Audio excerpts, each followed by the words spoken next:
Thank you.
Ladies and gentlemen, good evening.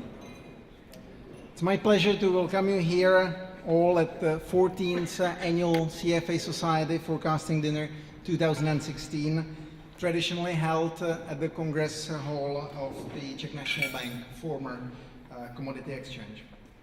A special welcome to our host, as every year in the history of this event, Governor of the Czech National Bank, Miroslav Singer.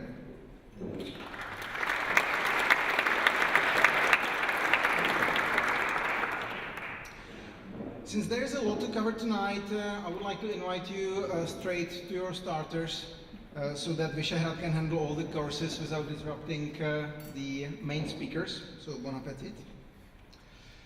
We are regularly gathering here not only to meet fellow financial professionals, but also to listen to various market researches, sentiment studies, and forecasts.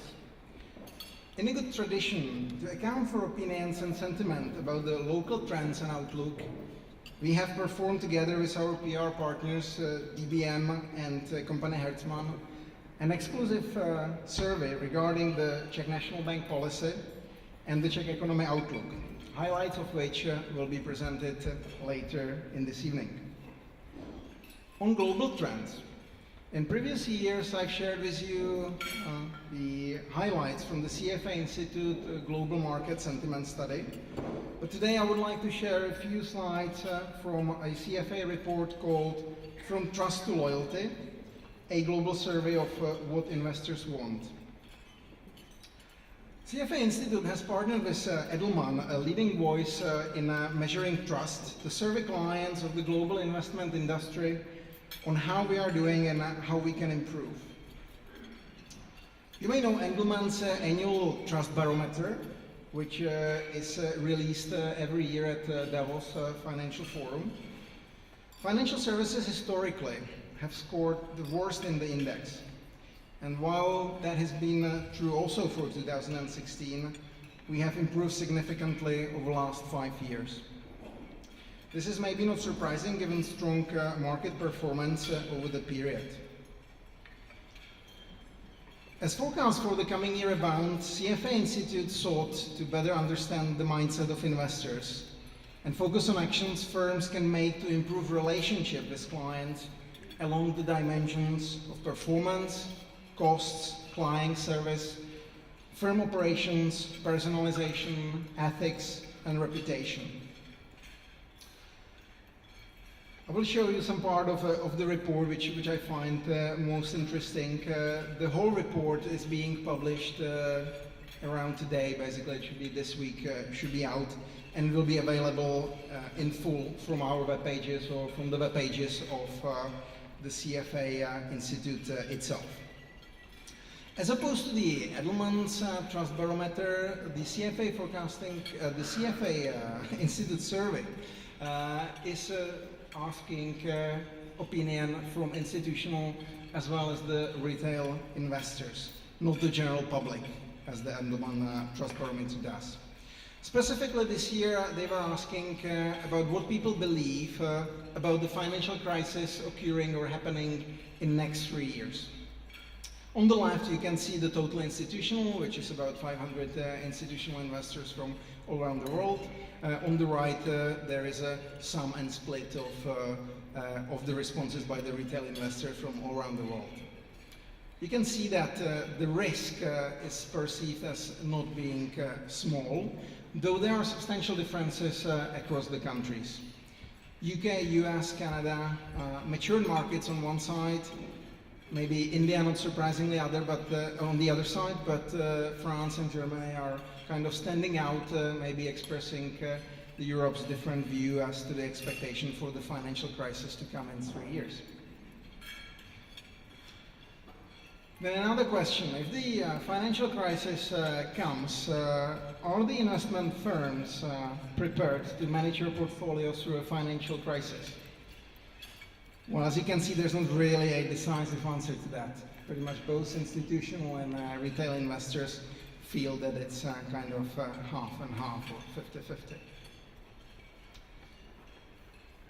What should the firms do within the financial crisis? What do the investors expect them to do during that? On the top of the agenda of investors is to take decisive actions to protect their portfolios, but also provide market updates and implications for me.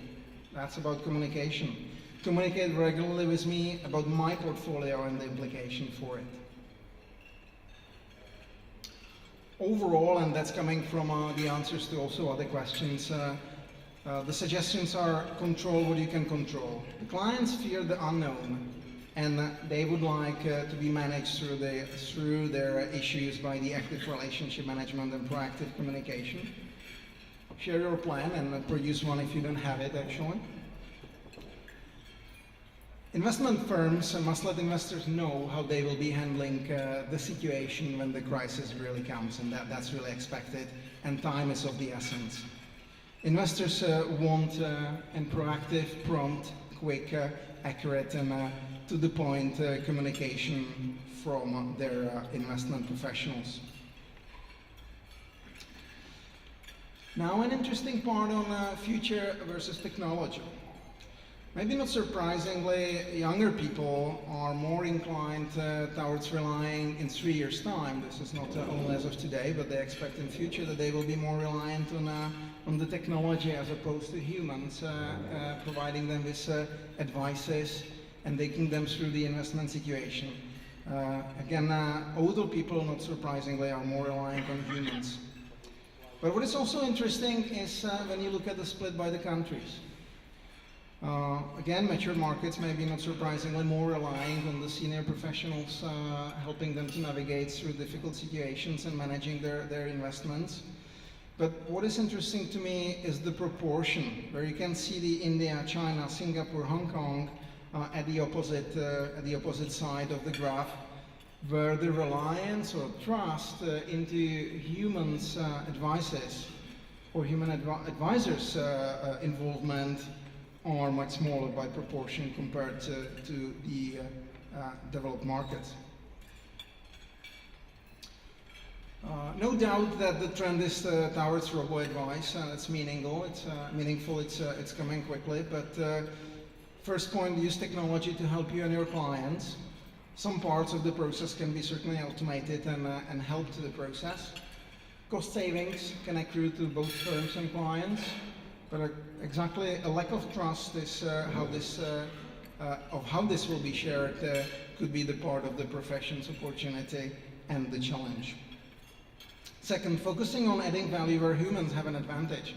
So focus on the areas where humans can add value, more complex situation areas where the humans can beat the machines. Well, in the context of trust and loyalty, as the CFA Society Czech Republic, we're fully supporting the Global CFA Institute's initiative to promote the ethical and professional conduct of the members of the industry. Our contribution specifically includes participation on Future of Finance Initiative and GIPS, or Global Investment Performance Standards. For those who are not familiar with that topic, the Global Investment Performance Standards is a set of standardized, industry-wide ethical principles that guide investment firms on how to calculate and present their investment results to prospective clients. When investment firms follow global standards for presenting investment performance, it gives investors the transparency they need to compare and evaluate investment managers. They are adopted in 37 countries as of now and recognized around the world for their unparalleled credibility, integrity, scope, and uniformity, enabling investors to directly compare firms' track record with other firms. In May 2015, the CFA Society Czech Republic, together with the Association for the Capital Markets, ACAT, became the official country sponsors for GIPS standards for the Czech Republic. Consequently, the Czech Republic Investment Performance Committee was set up with the support from the Czech National Bank, Ministry of Finance, and other institutions. The role of the country sponsors and the committee is to promote the GIPS standards and its benefits to investment companies, portfolio managers, and investors in the Czech Republic. We believe that GIPS standards are not an important tool how to enhance the best practices in our investment management industry. We believe that they are important, the important tool to enhance the best practices in our local investment management industry. And therefore we organized a panel discussion on most frequently asked questions on GIPS in November. And we also worked closely with the CFA Institute to bring you some of the GIPS documents in the Czech language. It includes the Asset Manager Code of Professional Conduct, which outlines the ethical and professional responsibilities of the firms that manage assets on behalf of the clients. The Czech language is actually one of only 12 languages officially in which the Asset Manager Code of Conduct is available globally. Again, briefly, what it is. The Asset Manager Code of Professional Conduct is a voluntary code of conduct that helps asset managers to practice ethical principles that put their clients' interests first. By voluntarily operating under rigorous global ethical and professional standards, your firm demonstrates that its values protecting clients' interests, build investors' confidence, reinforces a culture of integrity among employees. Over 1,200 asset management firms already claim compliance with the code globally. Now we can share with you two fact cards, which will be in your goodie bags, which you will take with you from here. One is what are the GIPS standards and why compliance matters for investors. You will receive both in those bags when you'll be leaving, but also you've got one copy of that directly on your tables in front of you. If you want to learn more about the GIPS standards and our activities in this area, please visit our website or contact directly